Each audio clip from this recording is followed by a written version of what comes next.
Ny tao amin'ny distrikan'Analalava faritra SOFIA indray no nahazo fiofanana mikasika ny solika very an-dranomasina, fiofanana izay nomen'ny Olep avy amin'ny ministeran'ny tontolo iainana. Fanadidina ary.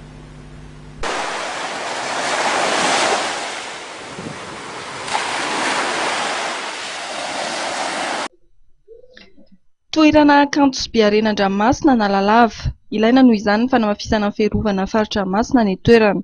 Zara roa ny fiofanana nomen'ny Olep izay rafitra eo anivon'ny ministeran'ny tontolo iainanaamisahana ny fiarovana ny ranomasina amin'ny fahaverezan-tsolika. Voalohany dia fampahafantarana tamin'ny mpandray anjara ny lalàna sy fifanarahana ny soniavy Madagasikara ary ny voka-dratsy ny solika very na miparitaka ny ranomasina.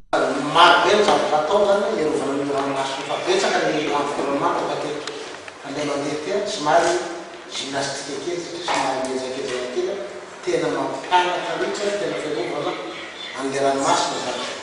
Maninona hoe pétrole, matoa zay ny tena hoe pétrole no arovana tsy hanimban'ilay toerana dia voalohany bebe ny antony izay mbola hazavainy zareo atin'ny formation rehefa tao.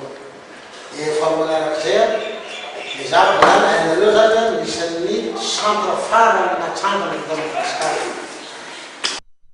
Ny tapany no nanitsihana ny fitaovana ampiasaina raha mitranga tokoa ny loza amin'ny fahaverezan'ny solika an-dranomasina. Anisan'ny nampianarina ny fomba fampiasana ny barrage sy ny motopompe. Raha ny tatitra dia toerana 5 natanterahany Olep. Voasoroka ihany koa ny loza amin'ny fahaverezan-tsolika an-dranomasina tamin'ity taona 2024 ity.